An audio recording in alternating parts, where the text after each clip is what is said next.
ನಮಸ್ಕಾರ. ನೀವು ನೋಡ್ತಾ ಇದ್ದೀರಾ ನ್ಯೂಸ್18 ಡಿಜಿಟಲ್ ಕಾಂಟೆಂಟ್. ನಾನು ನವಿತಾ ಜೈನ್.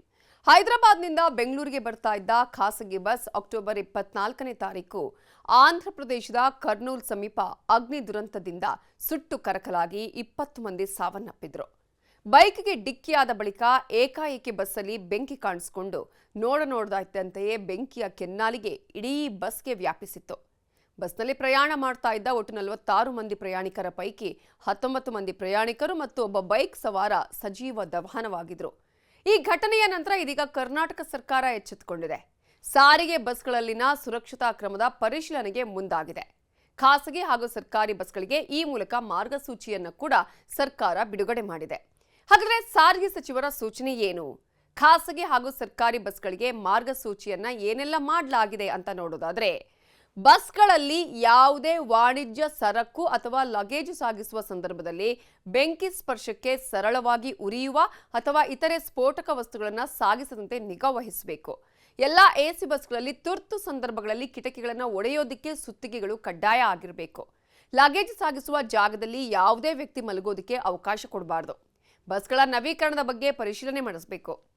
ಹಾಗೆಯೇ ಯಾವುದೇ ನ್ಯೂನತೆಗಳು ಏನಾದರೂ ಕಂಡು ಬಂದರೂ ನಿರ್ದಾಕ್ಷಿಣ್ಯವಾಗಿ ಸಂಬಂಧಪಟ್ಟವರ ಮೇಲೆ ಕಠಿಣ ಕ್ರಮವನ್ನ ಕೈಗೊಳ್ಳಬೇಕು. ಜೊತೆಗೆ ಖಾಸಗಿ ಬಸ್ಗಳಿಗೂ ಕೂಡ ಕಡ್ಡಾಯ ಲಗೇಜ್ ನಿಯಮವನ್ನ ಮಾಡಲಾಗಿದ್ದು, ಸಾರಿಗೆ ಇಲಾಖೆ ಅಧಿಕಾರಿಗಳ ಸಭೆಯಲ್ಲಿ ಮಹತ್ವದ ನಿರ್ಧಾರ ತೆಗೆದುಕೊಳ್ಳಲಾಗಿದೆ. ಆ ಮಾರ್ಗಸೂಚಿಯಂತೆ ಇನ್ಮೇಲೆ ಪ್ಯಾಸೆಂಜರ್ ಬಸ್ನಲ್ಲಿ ಗೂಡ್ಸ್ ತೆಗೆದುಕೊಂಡು ಹೋಗೋದಕ್ಕೆ ಅವಕಾಶ ಇಲ್ಲ.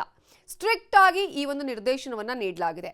ಅದರಲ್ಲಿ 30 kg ಒಳಗೆ ಇರುವ ವಸ್ತುಗಳನ್ನು ಮಾತ್ರ ತೆಗೆದುಕೊಂಡು ಹೋಗಬೇಕು.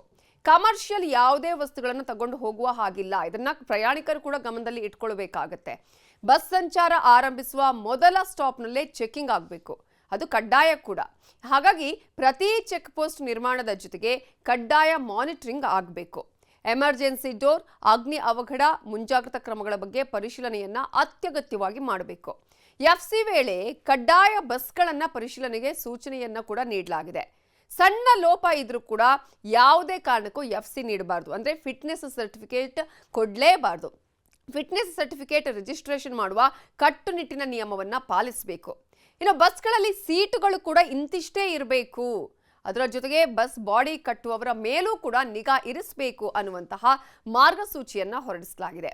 ಈಗ ಇರುವಂತಹ ಪ್ರಶ್ನೆ, ಕೇವಲ ಮಾರ್ಗಸೂಚಿಯನ್ನ ಹೊರಡಿಸ್ತಾರೆ, ಆದರೆ ಅದರ ನಿಜವಾದಂತಹ ಕಡ್ಡಾಯವಾಗಿ ಇದನ್ನ ಪಾಲನೆ ಮಾಡಲಾಗತ್ತಾ, ನಿಜವಾಗಿ ಈ ಆದೇಶ ಪಾಲನೆ ಆಗತ್ತಾ ಅನ್ನುವಂಥ ಪ್ರಶ್ನೆ ಇದೆ. ಅದಕ್ಕೂ ಕೂಡ ಈ ಮಾರ್ಗಸೂಚಿಯ ಜೊತೆಗೆ ಇವೆಲ್ಲವನ್ನ ನಿರಾಕರಿಸಿದ್ರೆ, ನಿಯಮ ಮೀರಿದ್ರೆ ಒಂದು ಸಾರಿ ಮೊದಲು ದಂಡವನ್ನ ಹಾಕ್ತಾರೆ. ಆಗ ಒಂದು ಅವಕಾಶ ಇರುತ್ತೆ. ಮತ್ತೆ ಇದೇ ತಪ್ಪು ಮಾಡಿದ್ರೆ, ನಿಯಮ ಮೀರಿದ್ರೆ ಬಸ್ ಪರ್ಮಿಟೇ ಕ್ಯಾನ್ಸಲ್ ಆಗತ್ತೆ. ಈ ಹಿನ್ನೆಲೆಯಲ್ಲಿ ಎಲ್ಲಾ RTO ಅಧಿಕಾರಿಗಳಿಗೆ ಈ ಎಲ್ಲಾ ಮಾರ್ಗಸೂಚಿಗಳ ಬಗ್ಗೆ ಕಮಿಷನರ್ ಖಡಕ್ ಸೂಚನೆಯನ್ನ ಕೊಟ್ಟಿದ್ದಾರೆ. ಆಲ್ರೆಡಿ ಇರುವಂತಹ ಪ್ರಶ್ನೆ, ಒಂದು ಮಾಫಿಯಾನೇ ಇದೆ ಈ ವಿಚಾರದಲ್ಲಿ. ಇಂತಹ ಸಂದರ್ಭದಲ್ಲಿ ಇವೆಲ್ಲ ಎಷ್ಟು ಸ್ಟ್ರಿಕ್ಟ್ ಆಗಿ ಫಾಲೋ ಮಾಡ್ತಾರೆ ಅನ್ನುವಂತಹ ಪ್ರಶ್ನೆ. ಅನೇಕ ಬಾರಿ ಇಂತಹ ಸಮಸ್ಯೆಗಳಾದಾಗ್ಲೂ ಕೂಡ ಮಾರ್ಗಸೂಚಿ ಮಾಡ್ತಾರೆ, ಪರಿಶೀಲನೆ ಕ್ರಮಗಳೆಲ್ಲವೂ ಆಗುತ್ತೆ. ಅವೆಲ್ಲವೂ ಆದ್ಮೇಲೆ ಆಗುತ್ತೆ ಈ ಘಟನೆಗಳು. ಮತ್ತೆ ಅದೇ ಕತೆ ಆಗತ್ತೆ. ಇಂತಹ ಸಮಸ್ಯೆಗಳು ಆಗತ್ತೆ, ಮತ್ತೆ ಎಚ್ಚೆತ್ತುಕೊಳ್ಳುವಂಥದ್ದೇ ಆಗತ್ತೆ.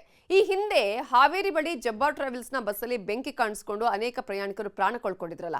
ಆಗ್ಲೂ ರಾಜ್ಯದ ಎಲ್ಲ ಸುಮಾರು 50,000 ವಾಹನಗಳಲ್ಲಿ ಸಾರಿಗೆ ಸಂಸ್ಥೆಗಳ ಬಸ್ ಆಗಿರ್ಬೋದು, ಕಾಂಟ್ರಾಕ್ಟ್ ಕ್ಯಾರೇಜ್ ಬಸ್ಗಳಾಗಿರ್ಬೋದು, ಖಾಸಗಿ ಟೂರಿಸ್ಟ್ ಬಸ್ ಆಗಿರ್ಬೋದು, ಟೆಂಪೋ ಟ್ರಾವೆಲರ್ಸ್ ಆಗಿರ್ಬೋದು, ಶಾಲಾ ವಾಹನಗಳಾಗಿರ್ಬೋದು, ಆಗ್ಲೂ ಕೂಡ ಒಂದು ಮಾರ್ಗಸೂಚಿ ಹೊರಡಿಸಲಾಗಿತ್ತು. ತುರ್ತು ನಿರ್ಗಮನ ದ್ವಾರಗಳನ್ನು ಕಡ್ಡಾಯವಾಗಿ ಅಳವಡಿಸಬೇಕು.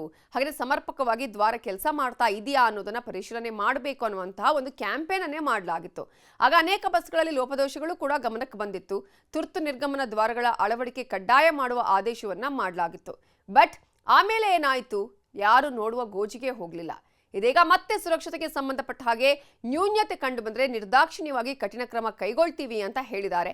ಅಂತಹ ಕೆಲಸಗಳು ಆಗಬೇಕು. ಪ್ರಾಣ ಹಾನಿಯಾದರೆ ಯಾವುದೇ ರೀತಿಯಲ್ಲೂ ನಷ್ಟ ಭರಿಸಲು ಸಾಧ್ಯವಿಲ್ಲ.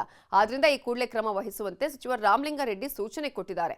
ನೋಡೋಣ ಈ ಮಾರ್ಗಸೂಚಿಗಳನ್ನ ಸರ್ಕಾರ ಎಷ್ಟು ಕಟ್ಟುನಿಟ್ಟಾಗಿ ಹೇಳ್ತಾ ಇದೆಯೋ ಅಷ್ಟೇ ಕಟ್ಟುನಿಟ್ಟಾಗಿ ಪಾಲನೆ ಆಗತ್ತಾ, ಗಂಭೀರವಾಗಿ ತೆಗೆದುಕೊಂಡು ಕಾರ್ಯನಿರ್ವಹಿಸ್ತಾರಾ ಅನ್ನೋದು.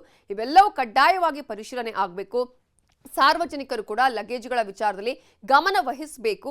ಆಗ ಎಲ್ಲರ ಪ್ರಾಣಕ್ಕೂ ಕೂಡ ಒಂದು ರೀತಿಯಾದಂತಹ ಜವಾಬ್ದಾರಿ, ತಮ್ಮ ತಮ್ಮ ಪ್ರಾಣಕ್ಕೆ ತಮ್ಮ ಜವಾಬ್ದಾರಿ ಜೊತೆಗೆ ಎಲ್ಲರ ಪ್ರಾಣದ ಜವಾಬ್ದಾರಿ ಅವರವರದ್ದು ಆಗಿರುತ್ತೆ ಅಂತ ಹೇಳ್ತಾ ಈ ಹೊತ್ತಿನ ನ್ಯೂಸ್ 18 ಡಿಜಿಟಲ್ ಕಾಂಟೆಂಟ್ ಅನ್ನ ಮುಗಿಸ್ತಾ ಇದ್ದೀನಿ. ನೋಡ್ತಾ ಇರಿ ನ್ಯೂಸ್ 18 ಕನ್ನಡ. ಜಾಲ ನಮ್ಮದು, ಬಲ ನಿಮ್ಮದು. ನಿರ್ಭೀತ, ನಿಷ್ಪಕ್ಷಪಾತ, ವಿಶ್ವಾಸಾರ್ಹ ಸುದ್ದಿಗಳಿಗೆ ಮತ್ತೊಂದು ಹೆಸರಾಗಿರೋ ನ್ಯೂಸ್ 18 ಕನ್ನಡ ಈಗ ಆಪ್ನಲ್ಲೂ ಲಭ್ಯ ಇದೆ. ದಯವಿಟ್ಟು ಇಲ್ಲಿರೋ QR ಕೋಡ್ ಅನ್ನ ಸ್ಕ್ಯಾನ್ ಮಾಡಿಕೊಂಡು ಆಪ್ ಡೌನ್ಲೋಡ್ ಮಾಡೋದಕ್ಕೆ ಮರಿಬೇಡಿ. ನಿಮ್ಮ ಬೆಂಬಲ ಹೀಗೆ ಸದಾ ನಮ್ಮೊಂದಿಗಿರಲಿ. ಧನ್ಯವಾದ.